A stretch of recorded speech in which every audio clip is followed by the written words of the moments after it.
સમાજ જીવનમાં જે છે એ આ ચાર વસ્તુ ક્યારેય કાયમી હોતી નથી.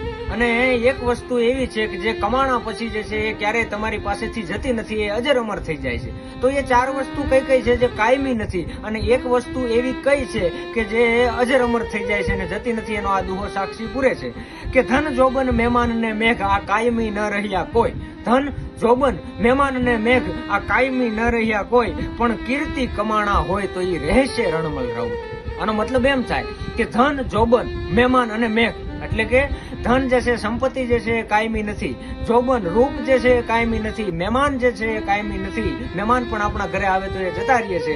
ધન જોબન મહેમાન અને મેઘ વરસાદ આવે તો એ પણ કાયમી નથી. એટલે અને કીર્તિ જો આપણે કમાણા હોઈએ, દાતારીની સુરવીરતા રૂપી કીર્તિના ચિત્રો જે છે સમાજમાં કંડારેલા હોય તો એ કાયમના માટે અજર અમર થઈ જાય છે. એટલે અદભુત દુહો છે કે ધન જોબન મહેમાન અને મેઘ આ કાયમી ન રહ્યા કોઈ, પણ કીર્તિ કમાણા હોય તો ઈ રહેશે રણમલ રાઉત.